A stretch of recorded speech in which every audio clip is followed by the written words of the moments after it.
Here now is the President of the United States on Charlie Kirk being killed.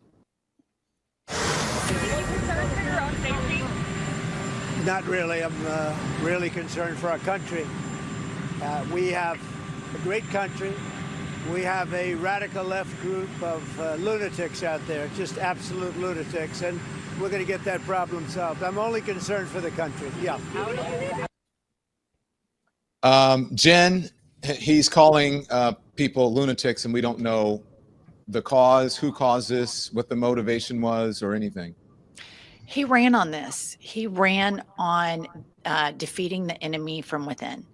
And so this doesn't surprise me. This is what I'm really, really scared about, is this being used to erode civil rights. And when we were doing the podcast during the 2024 election and they were talking about mass deportation, I told Pumps, my co-host, you guys, I was like, Pumps, they're going to put people in concentration camps.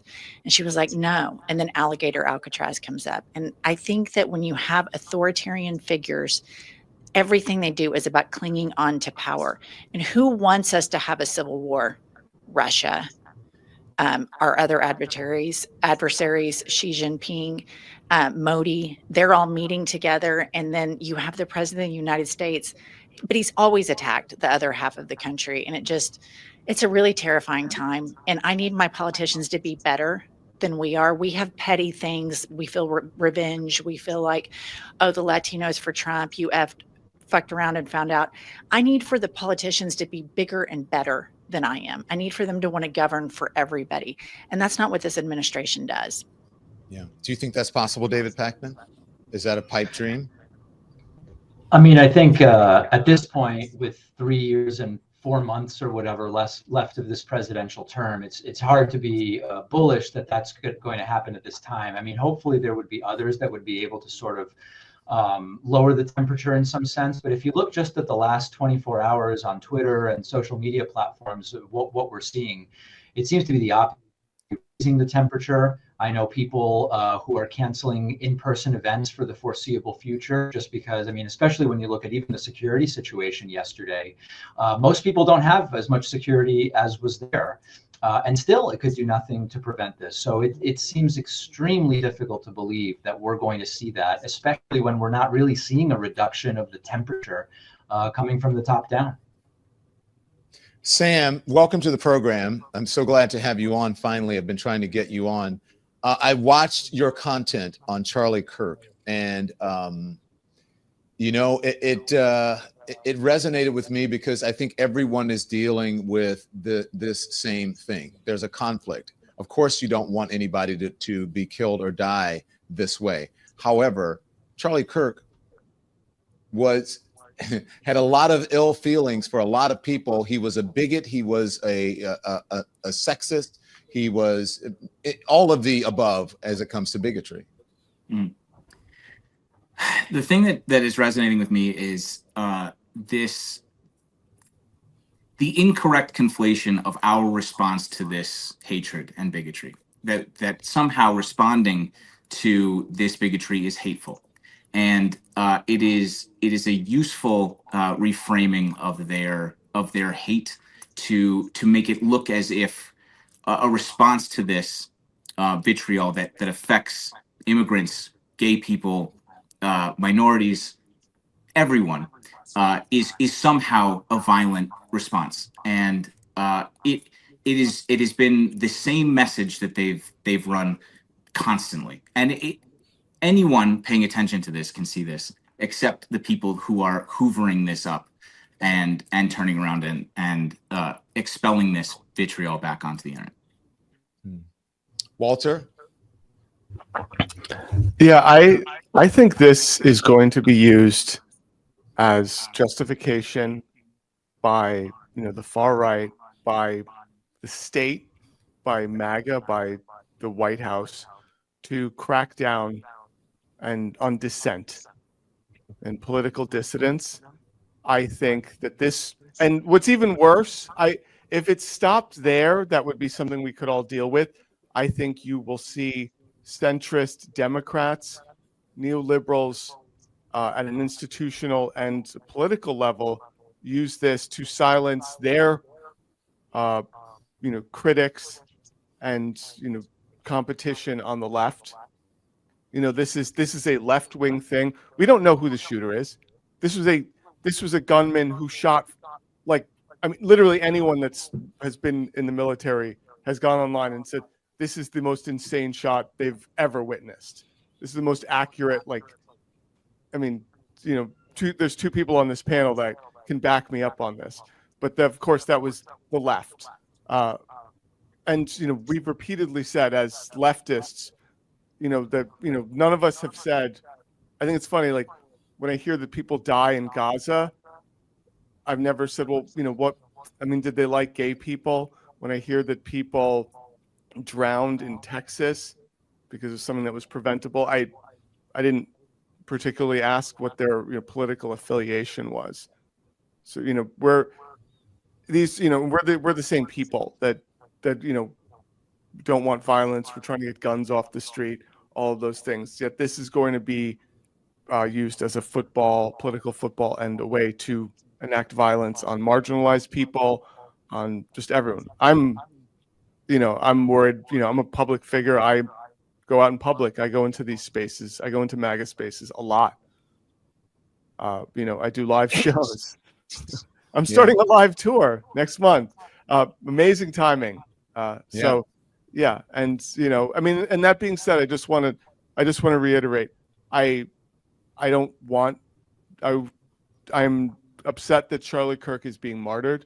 I don't care about him at all. I don't like him. I don't care about him. I wish he had, I'm upset that he is a martyr and that people are looking at him positively. There's been nothing about anything that he's ever done that has been positive towards anyone. This is a man who has said MLK was not a good person. He has said that we're better under segregation. And this is unequivocal stuff. There's no context-related things about it. And there's a lot of people that generally have no idea who this man is. They just know that he was, MAGA. Yeah, when I went out yesterday, there were folks who had no idea. Jolly, I have to ask you, he says that he's a martyr now. That's what Walter says. He's a martyr. Listen, you are a veteran. He's getting the Presidential Medal of Freedom. And I just wonder how you feel about that, and about how they are, if you watch the news, and it's not even just right-wing news. If you watch legacy media, Charlie Kirk appeared to me from watching was some kind of a hero.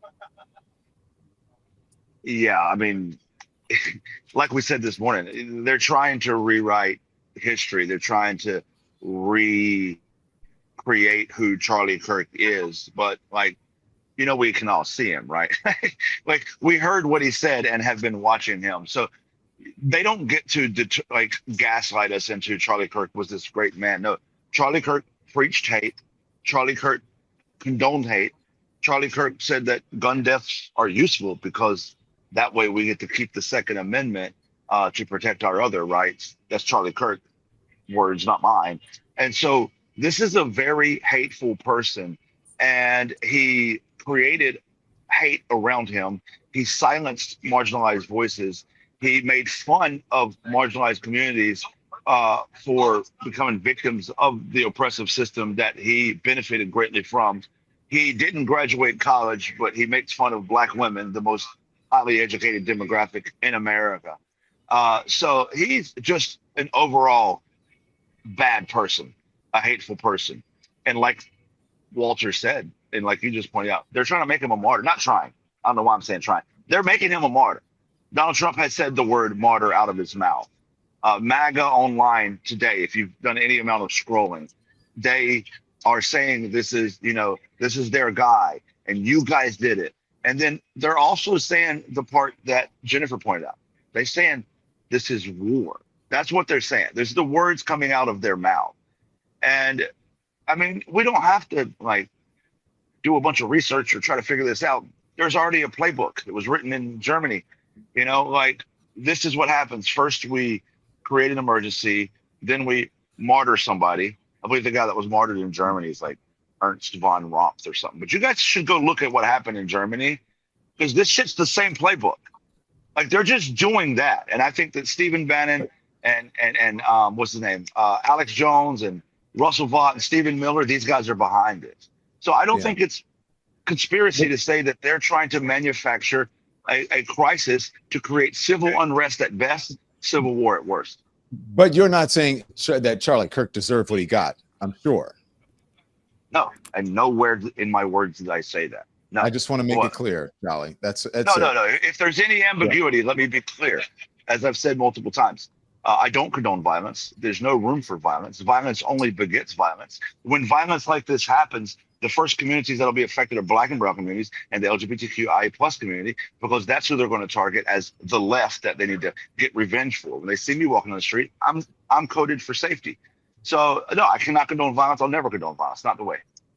So, Michael Fanone, as a victim of political violence, you have sat back for the last, what has it been, 24 or 25 hours or so, maybe a little bit longer that this has happened.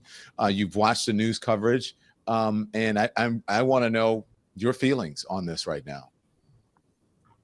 I mean, I think that when it was described as an incredibly dark time for America, that was appropriate. As somebody who, was in law enforcement in the weeks and months leading up to January 6th, I saw a lot of the rhetoric that was being utilized, describing, the election and how it had been stolen from Republicans, and that, Trump was the rightful winner of that election, and how it inspired and stoked his supporters to commit, egregious acts of violence against myself and my colleagues at the Capitol on January 6th.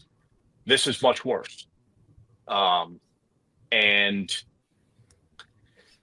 knowing what we know, let's talk about the facts. We obviously, Charlie Kirk was murdered, but we have absolutely no information about the shooter or his or her motivations. There's a person of interest, but we don't know what, the why, or who. But we have Donald Trump, again, pulling out the radical left lunatic, playbook phrasing, pointing the finger at Democrats.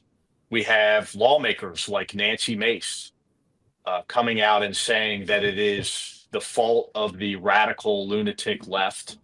And I don't know if you saw this. I sent it to you just before we got on, but I happened to see. You want me to play it? I can play it. Let me play it for it. Play it now, and then you can respond to it. Here is this is a lawmaker blaming the media.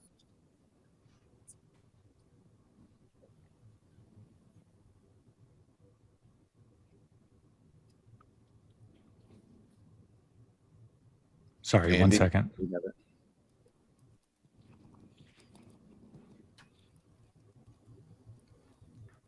Every single one of you here, you're at fault.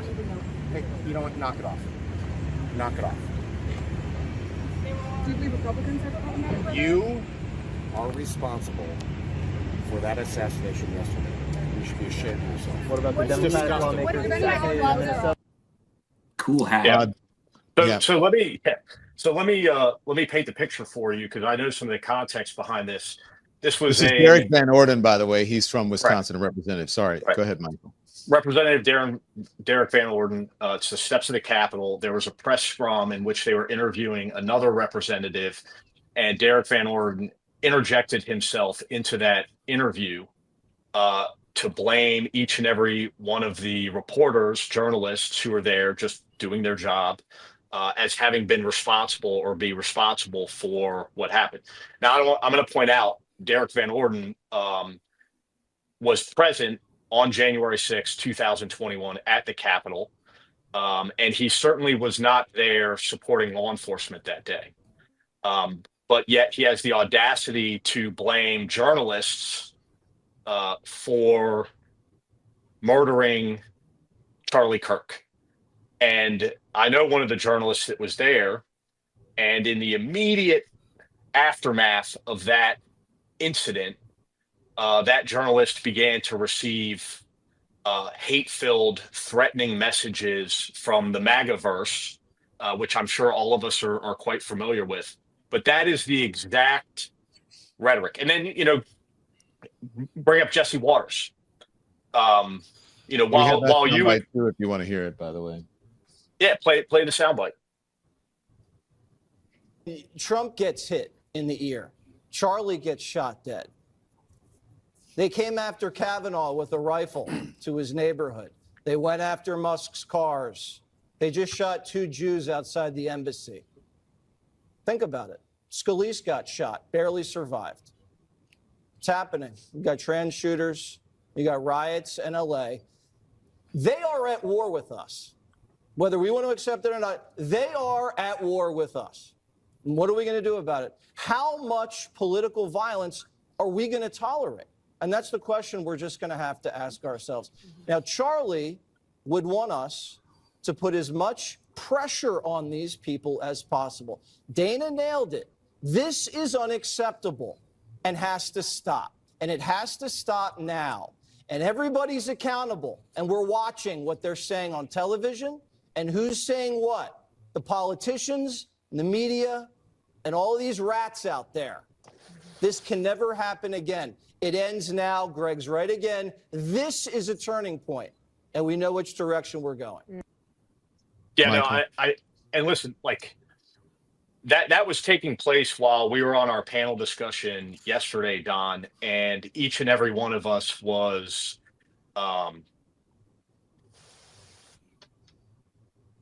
talking about how we can't condone this type of violence, how violence has no place in America. By the way, each and every Democrat who's chimed in on this, Democratic lawmaker, elected official, what have you, has said, and correct me if I'm wrong, if there are any exceptions to this that anyone here has heard, have said unequivocally, there is no place in America for political violence, that what happened to Charlie Kirk was nothing other than a tragedy and a travesty. But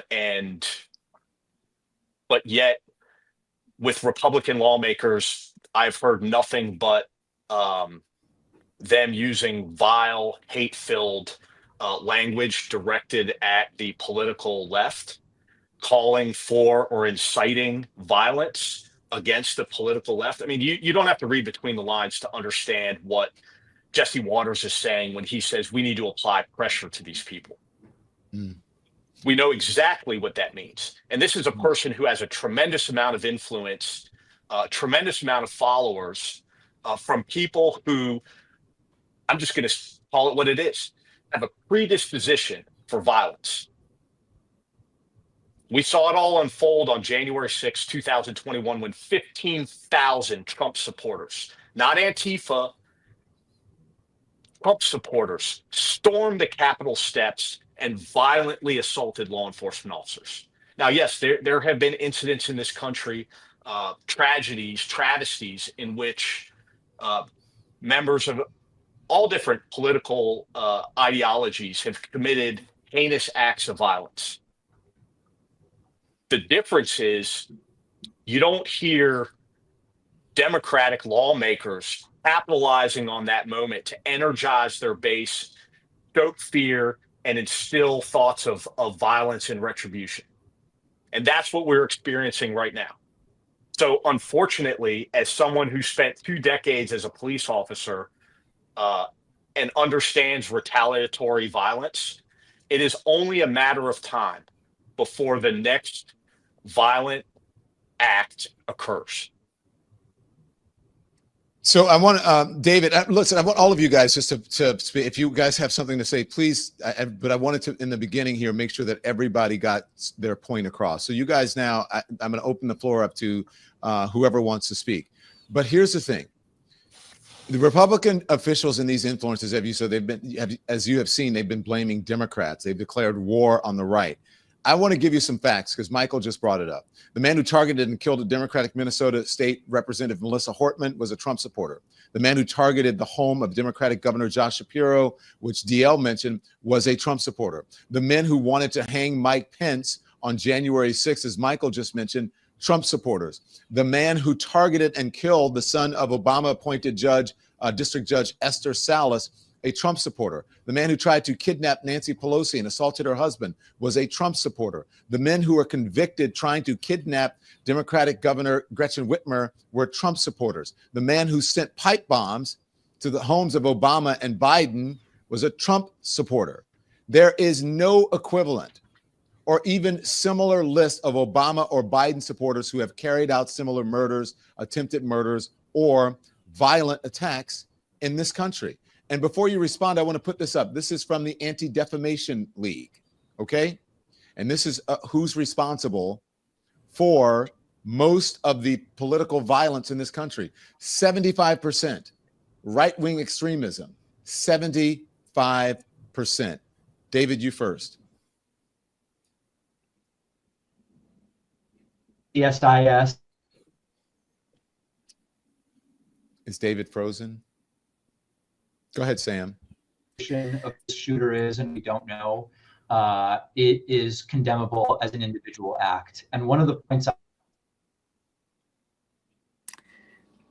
vile political beliefs, I'm struggling to feel specific empathy for Charlie Kirk, and that's one thing. But if you're against gun violence and if you want to reduce killing, there can be no such instances where you say, well, in this particular case, it was good, justified, or whatever the case may be. So in order to try to tread new ground where we haven't absolutely the case. Well, I guess David is having connectivity issues. So go ahead, Sam. I'll just say that if you look at this pie chart, we amount to a rounding error in terms of political violence enacted in this country. And I challenge anyone to look at this and hear the list that you have just read out loud and tell us otherwise.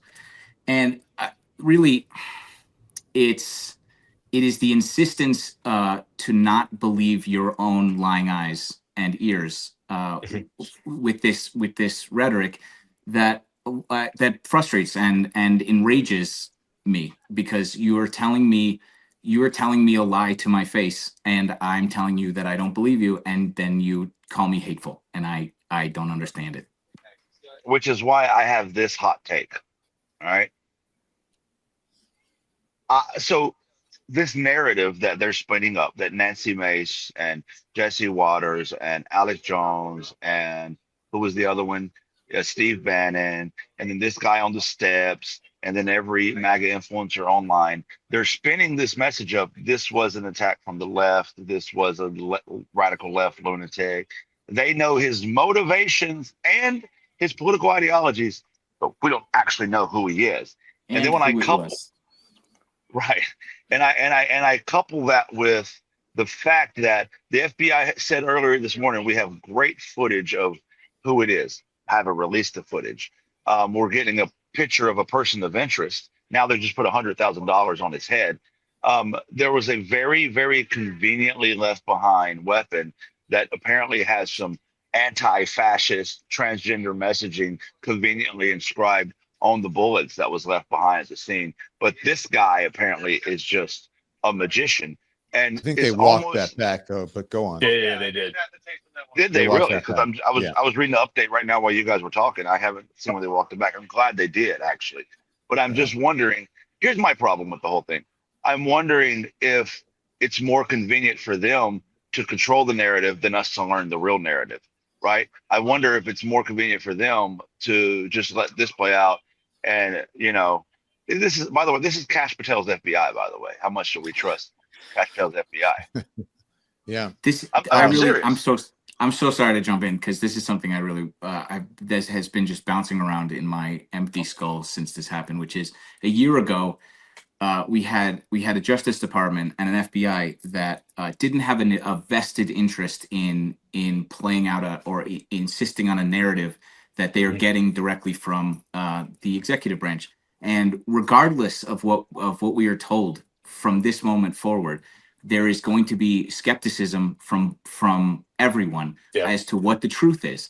And we are living in a almost psychotic upside down world where we can hear something and instantly be made flat earthers and not understand or question whether or not this investigation is being carried out correctly because of how of the extent that they've gutted the FBI and removed senior positions, and also what exactly they mean to tell us and to further this sort of like thing that Jesse Waters and Alex Jones of all and like all these other people are shouting from the rooftops, and that's also driving me slowly crazy. Sorry.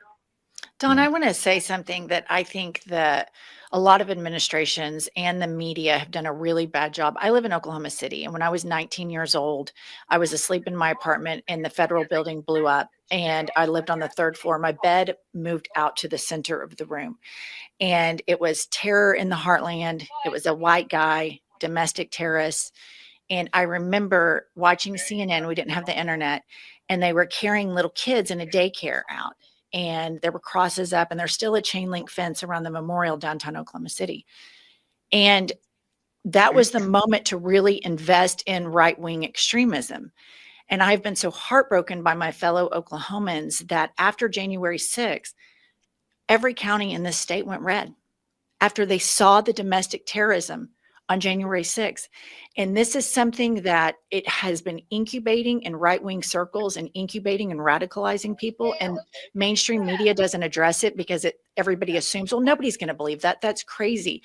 We need to go into these spaces and start debunking these things because normal people are sitting in rural Oklahoma and all over the United States getting radicalized, and this loneliness epidemic is making it worse. And imagine all of these church-going people in Oklahoma, terror in the heartland.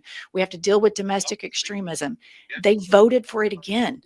It's really jaw-dropping. So it goes back to not only Merrick Garland not fixing this issue, but it goes back to us not dealing with domestic terrorism because this has been incubating all of this time. I want to second that. Thank you so much for saying that, because my whole thing is that they control the narrative. You know, like Fanone, I was at Capitol Hill on January 6th, and I witnessed that, and I saw them immediately create the Antifa narrative. I watched people walk down the steps, walk outside the Capitol and say, that was Antifa, that wasn't me. And then everyone started screaming F Antifa. And there is a thing where, you know, if you're a sane individual in this country, you're thinking, no one's going to believe that. That's crazy. And, right. So, and that, I think that's a huge, I think some people are waking up to that. I think at an institutional level, a lot of people are not waking up to that. They're like, people sort of think that, well, you know, everything's just going to get really bad under the Trump administration, and the rest of the world's going to see how bad it is. And no, because they control the narrative. General Mike Flynn put that on me. He put January 6th on me. I was the cause. I was the Antifa antagonizer. You know, 90 days ago, there was someone gunned down and hunted like a dog in Minnesota. And, you know, apparently that was, you know, a woke, you know, person that worked for Tim Walz. They spun the narrative right around. I mean, you know, they could find the shooter. They could be wearing a MAGA hat, and their voting record could be, you know, they voted for Trump every single time. But that's not going to make a difference. They will spin it around to something else. They will, but Walter, remove themselves from the narrative. We discussed that this morning on our editorial call and a little bit on the live stream, is that whenever if it is a person on the right who is responsible, it becomes a false flag. That it is someone on the left impersonating someone on the right, or they either make fun of the person who is the victim, like Paul Pelosi, and they turn it into some sort of gay lover thing. Mm-hmm. But it is never serious. It's never as serious as when it's someone on the left who is accused of committing these crimes. I want to ask you guys this. Do you feel safe now? Because everyone has been cautioning me, and I just wonder, do you, Walter? You're going on tour. Yeah, I'm going on tour, so I'm just plugging my stand-up comedy tour. But yeah, I mean, you're talking to someone that's, can you hear me? Yeah, we got you. You're talking to someone that has been, I've been going into these spaces for years. I've accepted the fact that some things might go sideways for years. So, you know, I've already come to terms with this. So, but I mean, yesterday was a little like confronting with that. You know, I mean, these are conversations I've had for years on how to avoid violence. Yeah. So I mean, I already have my things on how to avoid it. I don't know how I would fare if people were just, pulling out guns and shooting progressives that they didn't like, as retaliation. I don't know if there's much you can do, Walter, because Charlie Kirk had personal security there yesterday as well. So, you can take all the precautions you want if someone wants to do it. Jolly, do you feel safe? Nail you from hundreds of yards away and, with military grade precision.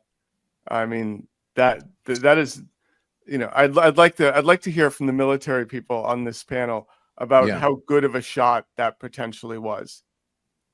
I mean, it's 200 yards, but what I would say is the shot is less impressive to me than is this egress, right? Like he was in an advantageous position to take the shot. There was nothing much in his way as far as obstructions.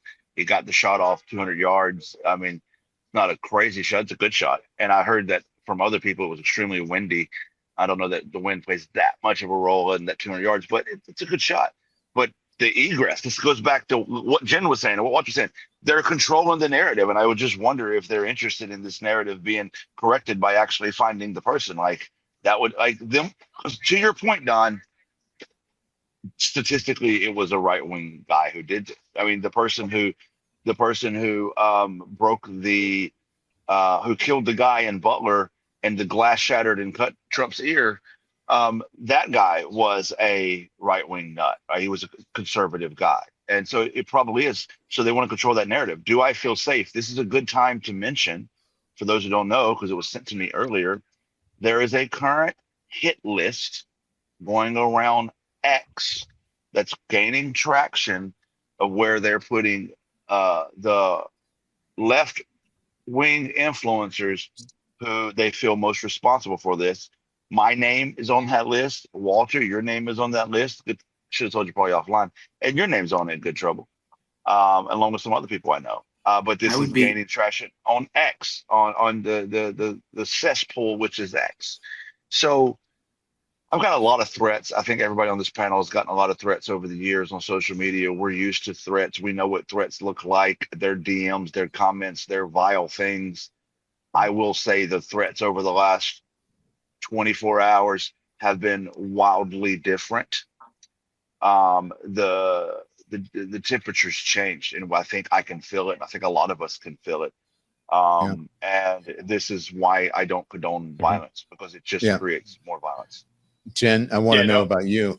Michael, I'm going to get you last since you're the law enforcement expert on this panel. Jen, what about you? This really shook me. Everything that Charlie Kirk said offended me and hurt me on a level where I want to advocate for people. But his death made me really sad. It made me sad that we live in a country where just a few years ago, when I picked my son up from school, I said, "How was school today?" And he said, "Oh, we did an active shooter drill." So regardless of who is on the receiving end of gun violence, it really, really makes me sad. And then when I hear the government response and how dangerous / immature it is that we have such imbeciles that are so petty and immature, that only want to govern for people that believe the same way they believe, it terrifies me. After I went on the whole Cracker Barrel rant, Fox News did a whole day, Let's Hate on Jennifer Welch Day, and I got like the worst messages. I got stacks of snail mail, which I was very impressed with, that people took the time to write out the letters and get a stamp. But, that's a lot of energy. That's a lot of care into your hate. So I've gotten all of that. But what really terrified me was my sons. One is in law school and the other is at USC. And they texted me and they were like, "Mom, be really careful. Like, we love you and we love what you're doing, but just be really careful." And, at the end of the day, I mean, people shit talk, people smack talk. And, I've smack talked Charlie Kirk a lot.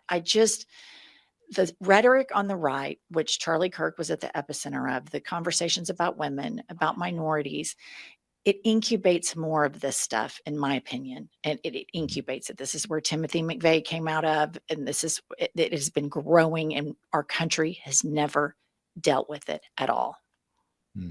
Go ahead, Michael. Yeah. So, the one point I wanted to make was the fact that I mean, you ask if I feel safe. Well, of course I don't feel safe. Nobody in this space. If you feel safe, you're an idiot. You know that, and I'll tell you why. I don't feel as though that's just hysteria or foolishness, and that is that Donald Trump has called for violence against his political opponents, against his dissenters. And when thousands of Americans acted upon that and were brought to justice and were charged criminally and sentenced, he pardoned them.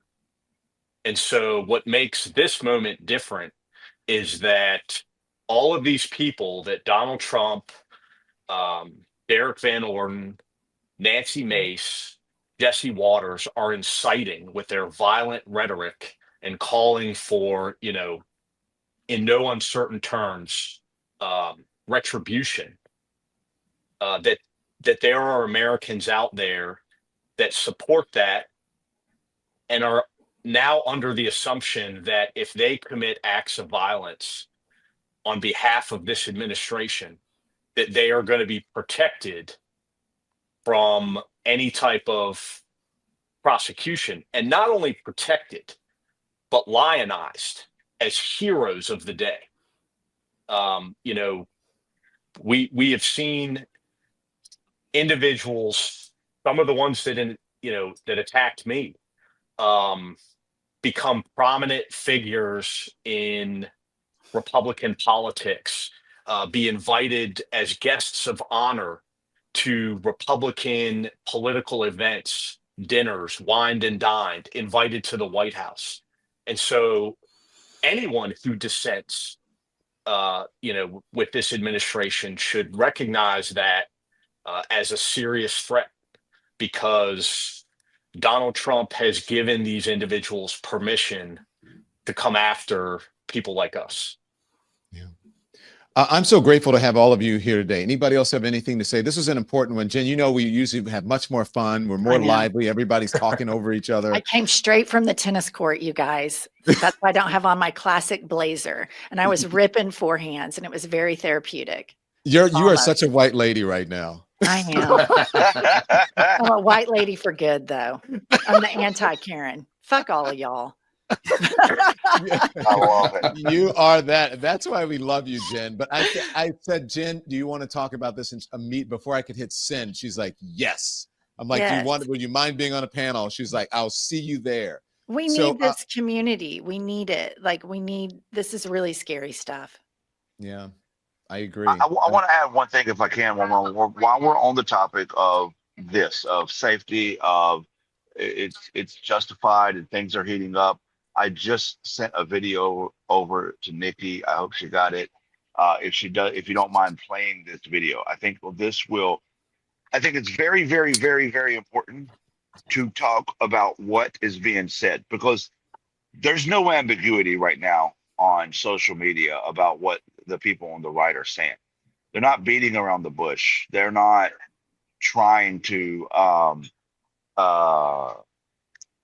code their words. They're not trying to, insinuate things. They're just outright saying, nope, this is war. We're coming for you. And let's meet up off the app and let's make plans and let's make these right or left wingers pay for what they've done. Now, we don't even know the shooter yet, but that's what they're saying. We got it, Charlie. We got it. We have the sound bit. Here it is. Yeah. Can you play it? Is it time now? Because I'm fucking ready. Is anybody else fucking ready? Because I am. A liberal leftist shot Charlie Kirk in the neck. And Charlie Kirk is gone because of politics. I think it's time we get a big group together of like-minded individuals and we start discussing things amongst ourselves. Good morning, everybody. We are going to meet at Harbor Freight in Cookeville in the parking lot at 11 a.m. That's where they're going to buy those sheets. It's in the Harbor Freight. And these people are going to have the full backing of the state.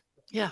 That part. That is the, you know what, this under Trump 1.0, this would have been like, right? Because Trump won first term. He's like, I'm not going to, now they are so emboldened.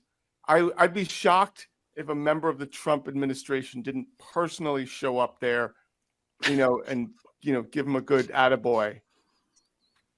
And like Michael So said, true, the Walter. precedence is already set too, that political violence or just violence on Trump's behalf. We got your back, dude. Don't worry, we'll pardon you. Yeah.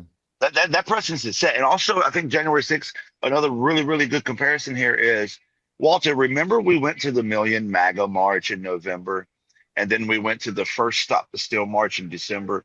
And I have videos posted on my social media where both Walter and I were saying, man, this rhetoric's amping up. They're getting worse. They're getting crazier by the March.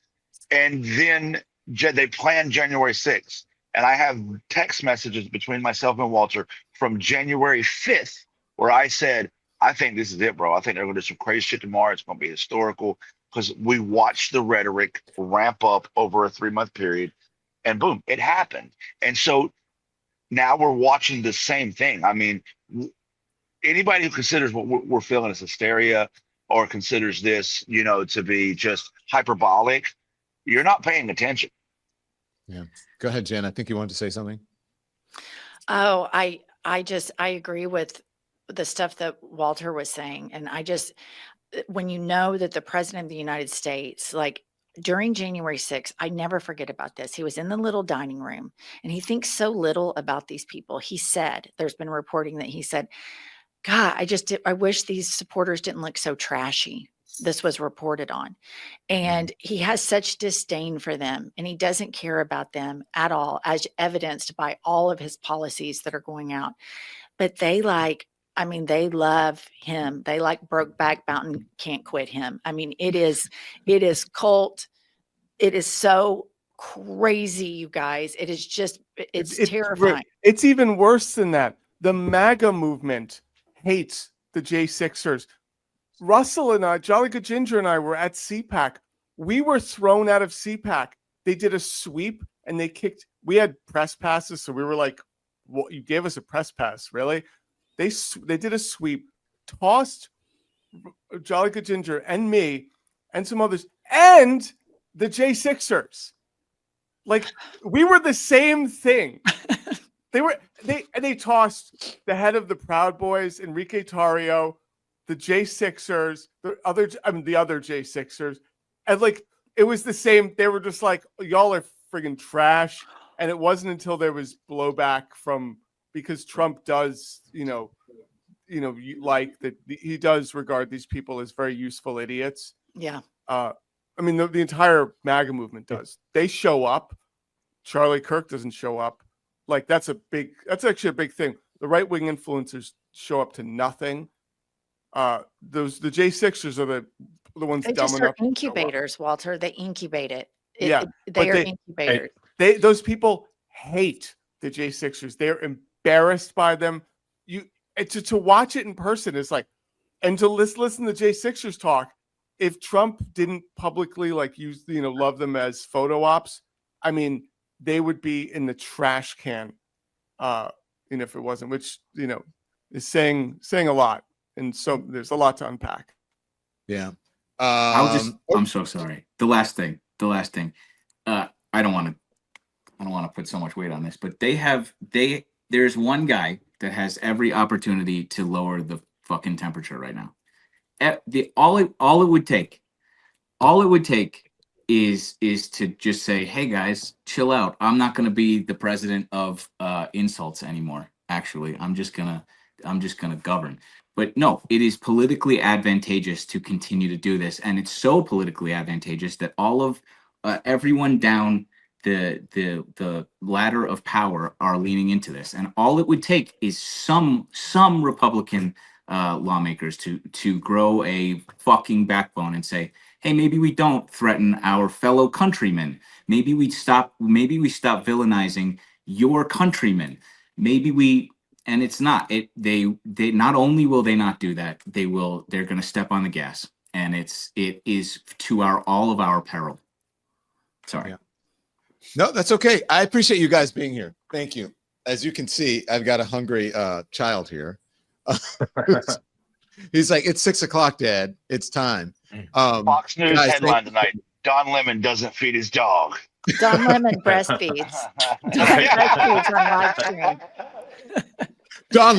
Don Lemon talks about white people and he has a white dog. Well, I know, like we are like, you know, these beta cocks that like stop live streams to feed our dog. At the same time, we are capable of just immense violence. Yes, and I do have a black dog that's right here. We have a weather machine. We have vaccines that, you know, once injected, turn you into a transgender. I mean, it is just. I have a space laser.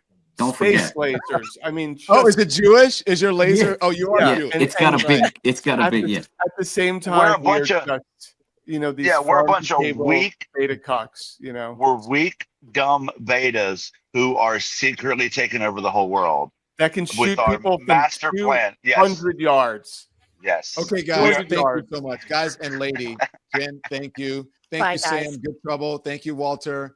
Thank you, you. Charlie. Michael, thank you. I will be in touch with all of you soon. I really appreciate it, okay? Cheers. So Thanks, buddy. See you guys. it was so great to have those every one of those folks on, and because they contribute so much to what's happening in the world, and they are in the zeitgeist right now.